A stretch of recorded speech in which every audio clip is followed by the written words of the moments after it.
but sanctuary cities like New York is dangerous. And now there's a back and forth. What I said is that because we lose the efficiency of the jail, we lose the efficiency of the 287G program, we got to send more agents to New York. Or rather than one agent arresting one bad guy in the safety and security of a jail, which is safer for the alien, safer for the agent, certainly safer for the community, they're going to release them into the street, which means now you got to send a few jobs team to arrest them, because you're arresting somebody on his turf who has access to who knows what weapons. So now we got to do 6 or 7 people that could have been done by one in the jail. So now the Governor Hochul saying, I'm threatening her. I'm not threatening her. I'm responding to the ridiculous legislation that's going to force more agents in the street. So we have to send more agents there to do what a few jobs team has to do, which is 6 compared to 1, 7 compared to 1. And what happens when you do that is we will find the bad guy in the street or at his home or at his place of business. And what are we going to find? Many instances, other illegal aliens that weren't a target of that operation, but guess what? They're going to be arrested too. We're not turning a blind eye. So what's it going to result in? More agents in the street and more collateral arrest. America First Voice is back with another hard-hitting reaction. Today we're reacting to this powerful news clip where border czar Tom Homan absolutely shreds New York Governor Kathy Hochul for her ridiculous opposition to ICE enforcement and sanctuary state nonsense. Let me tell you, patriots, this is the kind of straight-talking, no-nonsense leadership America has been starving for after years of open border chaos. If you believe that criminals and illegal aliens should not get special treatment over American citizens, smash that like button right now and subscribe. Let's dive in. Tom Homan is taking questions outside the White House, and he does not hold back. Hochul and New York are trying to block cooperation with ICE, limit access to jails, and undermine 287G agreements. Homan explains that because they're locking ICE out, agents will have to do more street arrests, which means more resources, more risk, and more collateral arrests of other illegals. He calls it out directly. It's all based on a bunch of lies. The lies about ICE raiding churches, schools, and hospitals. Here's my unfiltered take as a right-wing patriot and constitutional conservative. Tom Homan is 100% correct, and Kathy Hochul is putting New Yorkers in danger to protect illegal criminals. Sanctuary policies are not compassion. They are deadly stupidity. There's talk about alligator out there, but we don't know if it's going to shut down. Mr. Homan, we're almost 1 month away from the FIFA World Cup here in the United States. Are you going to deploy ICE agents to the stadiums to conduct raids? What? ICE agents to the World Cup stadiums. Are you thinking of deploying them to conduct We do target enforcement operations. We don't do Mr. that type of stuff. Mr. Homan, do you have any comment on the Dignity Act and Maria Salazar's amnesty bill? Do you support it? President Trump's been clear, and I've been clear that we will be going to state. Mr. Homan, you said this week that we...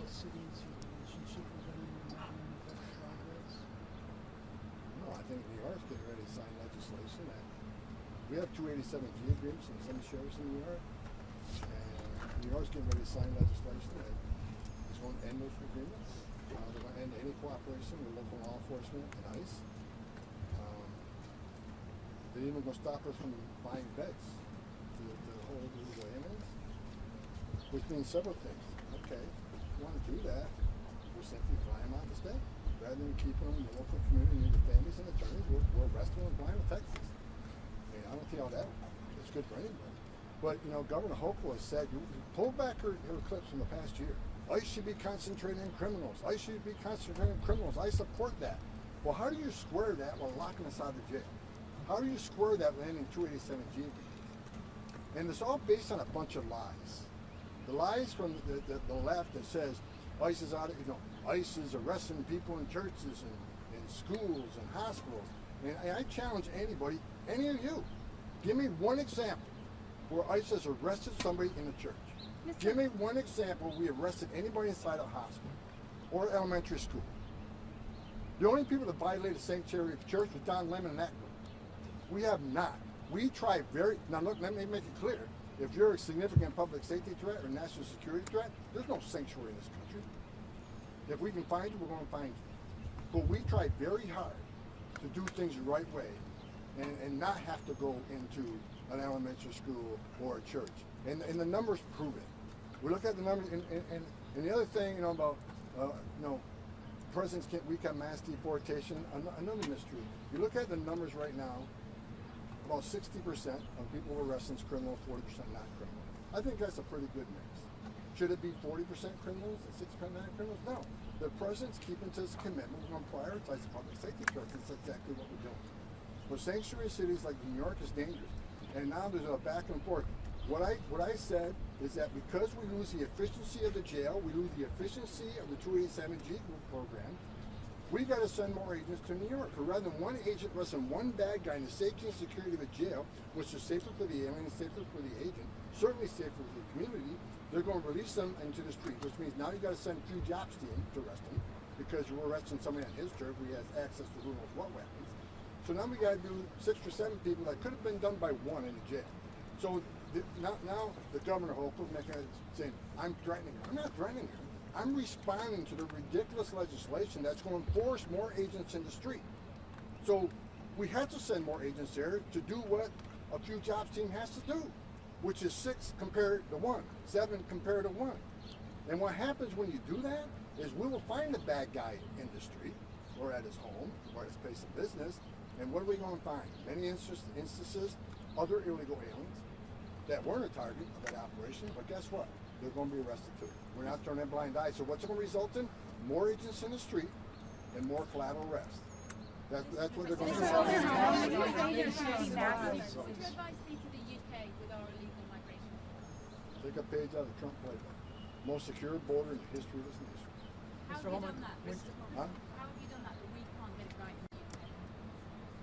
You got a strong president. I'm not going to comment on your leadership there, but President Trump, I've worked for 6 presidents. I've worked for 11 different administrations.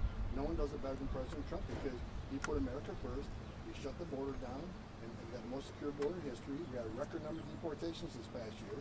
It's under President Trump's leadership, and men and women of ICE, and men and women of Border Patrol who are patriots. Mr. Homan,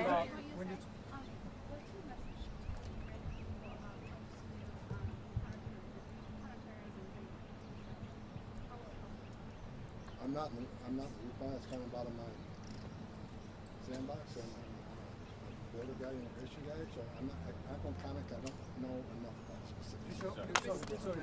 Mr. Homan, are dreamers with DACA status deportation targets when you're talking about resuming mass deportations? If you're in the country illegally, you got a problem. Another thing, someone saying, I made a comment about there's discussions going on about amnesty. I'd said from day one, I'll say it again, I think I just said in my studio. President Trump said amnesty's off the table, and I support that. I don't think amnesty should be on the table. So I just want to be clear, yes, dreamers with active small boat migrants coming on boats at Grim Milestone, it's almost 200,000. If that was happening, say, in the Gulf of America, you had rubber dinghies coming across, how would you personally deal with it? If they want to claim asylum, there's certain ways you can go to the U.S. Embassy, claim asylum, but we're not going to release you into the United States and have it to appear in court again. In the last 11 months, not a single person has been released by the Border Patrol. And look, people say, well, the secure border, the way we went about it, is so inhumane, it's so racist. You know what? It's such crap. Because under Biden administration, millions of people came to the border, millions of people sold everything they had, and gave it to the criminal cartels. We smuggled this country. And what happened? Border Patrol was so overwhelmed, 250,000 Americans died from fentanyl coming across the open border. Over 400 people from on the terrorist watch list were apprehended at the southern border. Sex trafficking of women and children was skyrocketed. 4,000 aliens died making that journey. That is the most inhumane thing you can do. Now that illegal immigration is down 96%, 96% less people are coming, how many women aren't being raped by the cartels? How many children aren't dying? How many aliens aren't dying? How many pounds of fentanyl is it getting to kill Americans? How many no-inspected terrorists aren't getting it? President Trump, like I said, greatest president of my lifetime, got the most secure border in the history of this nation. And I'm proud to just be a small part of it. Mr. Homan, you asked about Alcatraz. You said there were talks. What exactly is being looked at by that? Yeah, that's a question for us. I'm not in the weeds. I know there's discussions on every detention facility. We have contracts, expand. If contracts, get reduce, contracts go from year to year. So I'm certain there's a lot of discussions going on different detention contracts, but our goal is for 100,000 beds, and that's our goal. I guess in this case, why not? What safeguards will you have in place to make sure that the U.S. Citizens and legal immigrants, they are protected? I didn't understand what you said. What safeguards will you have in place to make sure that the U.S. citizens and legal immigrants are protected from these operations? We do our job. If you're a U.S. citizen, got nothing to fear. We deport people that are going to be deportable. We arrest people that are going to be deportable based on reasonable suspicion. So, U.S. citizen, have U.S. citizens ever been shortly detained based on reasonable suspicion? I'm sure.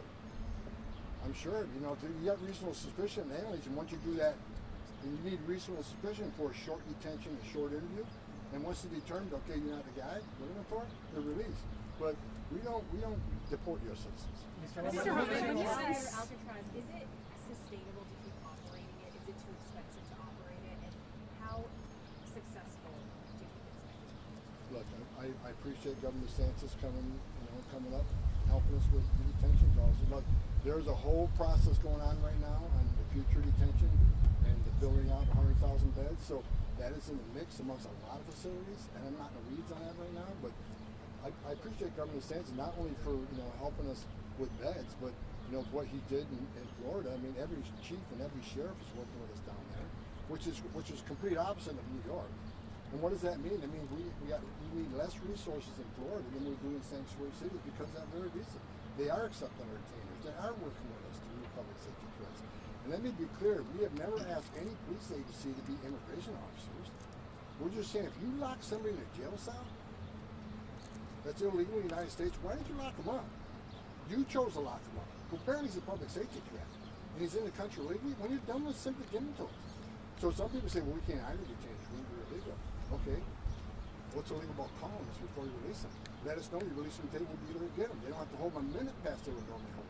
This is about cops working where cops keep this country safe. Because President Trump's leadership, crime rate's dropping off across this nation. And a lot of it has to do with illegal alien criminals that we're getting custody of in the jail rather than release them back in the street to reoffend.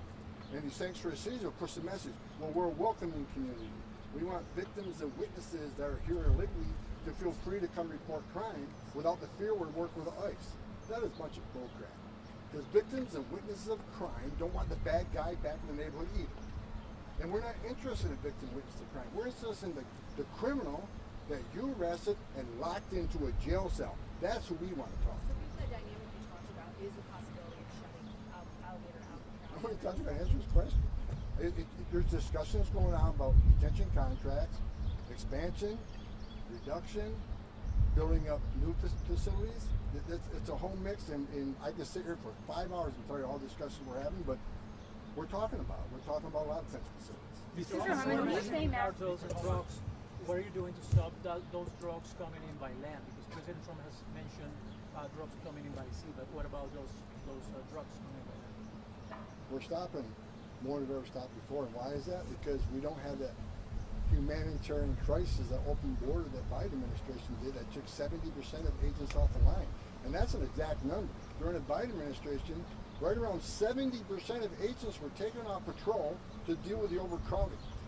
Taking care of the children, making sandwiches, making baby formula, taking people to the hospital, transporting people to Office of Refugee Resettlement. Now that Trump created the most secure border in our lifetime, now 100% border patrols on the line, they're vigilant, they're catching things, which means less drugs are getting in, less public safety threats are getting in. Like you said, there hasn't been a single release from Border Patrol in 11 months. So knowing we would secure the border, we knew they'd take the maritime, and that's why Coast Guard, the military is dressed in the maritime. I think Pete Hegseth's doing a great thing. We're going to attack. The great thing about President Trump, we've always played the home game in this war against drugs. President Trump came in and said, you know what, let's start playing the away game, and that's making a difference. But I appreciate it. They shield criminal illegal aliens from deportation, encourage more illegal immigration, and turn American cities into magnets for chaos. New York City and the state have spent billions on migrants while veterans sleep on streets, hospitals are overwhelmed, and crime skyrockets. Enough. Homan brilliantly points out the hypocrisy. Hochul claims she wants to focus on criminals, but then passes laws that stop local law enforcement from cooperating with ICE. How does that work? You arrest a criminal illegal alien, but then you refuse to let ICE pick him up? That forces more enforcement on the streets, exactly what Homan warned about. One agent in a controlled jail setting becomes 6 or 7 agents on the street in potentially dangerous situations. That's not smart policy. That's ideology over public safety. As a patriot, I love that Homan emphasizes prioritization. 60% criminals right now, and they're working to make it even higher. But he's also clear, if you're here illegally and a public safety or national security threat, there's no sanctuary anywhere in this country. That's exactly what Americans voted for. We had the most secure border in history under President Trump's first term. Record deportations remain in Mexico. Title 42, it worked. Then Biden-Harris opened the floodgates, released millions, and we paid the price with fentanyl deaths, gang violence, and overwhelmed communities. Homan destroys the left's favorite propaganda. ICE is raiding churches and schools. He challenges anyone to name one example. The only people violating sanctuaries of churches were leftist activists and media stunts. ICE follows the law and prioritizes threats. But when you create sanctuary cities, you force more street-level enforcement, and yes, other illegals get caught in the net. That's not a bug. That's a feature of enforcing the law. New Yorkers are starting to feel the pain of their own policies. Billions wasted on hotel rooms for illegals, schools turned into shelters, crime up, and now they want to double down on resistance. Homan's warning is clear. If you make it harder for us to do our job efficiently, we'll send more agents and get even more removals. Actions have consequences. This is bigger than one state. Sanctuary policies in blue cities across the country, Chicago, Los Angeles, San Francisco, have turned them into disaster zones. Meanwhile, red states and cities cooperating with ICE need fewer resources because criminals are handled quickly and efficiently. Common sense. As a right-wing patriot, my opinion is crystal clear: end sanctuary cities and states immediately. Full cooperation with federal immigration law should be mandatory. No more catch and release. No more releasing criminal aliens back onto the streets. Deportations must continue at scale until we regain control. DACA dreamers who came illegally, no blanket amnesty. Case-by-case review, but illegal entry has consequences. America is a nation of laws, not feelings. We also need to secure the border completely. Finish the wall, reinstate remain in Mexico, and catch and release, and reform asylum. The idea that we can't enforce our laws is a lie pushed by open-border globalists. President Trump proved it works. Tom Homan is the perfect man for the job, experienced, tough, and America first to the core. The left screams inhumane. Homan nailed the response. The real inhumane policy was Biden's, which led to record deaths, rapes by cartels, human trafficking, and fentanyl killing hundreds of thousands of Americans. Now that illegal crossings are down dramatically, fewer people are dying making the journey. That's the pro-human outcome. Final passionate message. Patriots, this is what winning looks like. We finally have leaders who put American citizens first. Our safety, our wages, our communities, our sovereignty. Support Tom Homan and the entire Trump team as they deliver the strongest border security in history. Demand your governors and mayors end sanctuary nonsense. Hold them accountable at the ballot box. If this reaction fired you up, comment below. Should sanctuary cities face funding cuts? Do you support mass deportations of criminal illegals first? What's the biggest border failure you saw under Biden? Smash that like button if you stand with Tom Homan and President Trump. Subscribe, turn on notifications, and share this with every patriot you know. We need strong borders, safe communities, rule of law, and an unapologetic America first agenda. Stay vigilant. Stay strong. God bless our Border Patrol. God bless ICE. God bless Tom Homan. And God bless the United States of America, the greatest nation on earth.